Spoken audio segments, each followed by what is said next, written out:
تبارك الذي بيده الملك وهو على كل شيء قدير الذي خلق الموت والحياة ليبلوكم أيكم أحسن عملا وهو العزيز الغفور الذي خلق 7 سماوات طباقا ما ترى في خلق الرحمن من تفاوت فارجع البصر هل ترى من فطور ثم ارجع البصر كرتين ينقلب إليك البصر خاسئا وهو حسير ولقد زينا السماء الدنيا بمصابيح وجعلناها رجوما للشياطين وأعتدنا لهم عذاب السعير وللذين كفروا بربهم عذاب جهنم وبئس المصير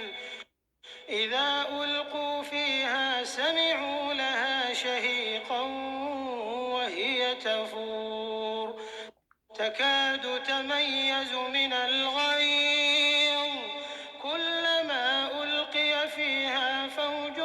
سألهم خزنتها ألم يأتكم نذير قالوا بلى قد جاءنا نذير فكذبنا وقلنا ما نزل الله من شيء إن أنتم إلا في ضلال كبير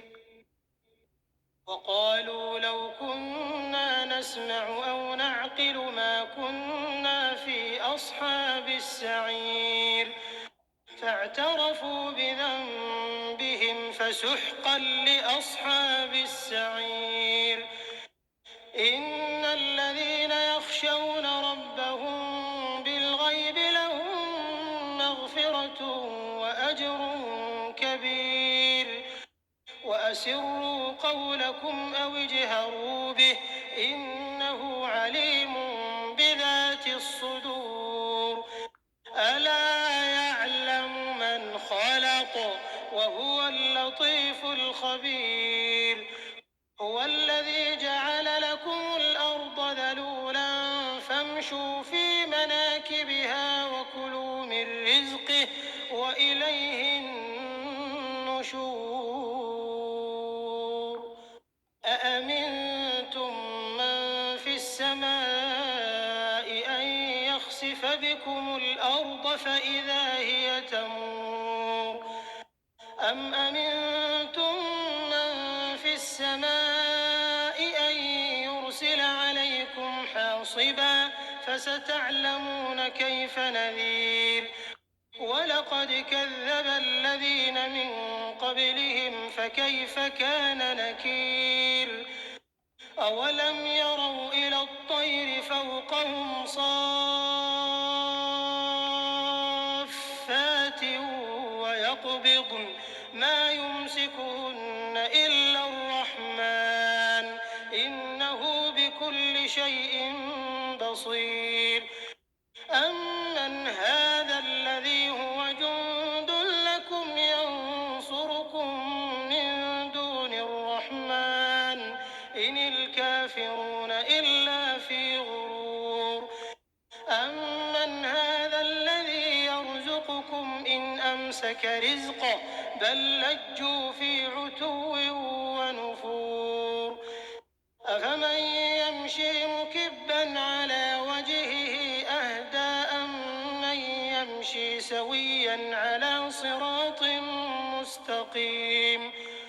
قل هو الذي أنشأكم وجعل لكم السمع والأبصار والأفئدة قليلا ما تشكرون قل هو الذي ذرأكم في الأرض وإليه تحشرون ويقولون متى هذا الوعد إن كنتم صادقين قل إنما العلم عند الله وإنما أنا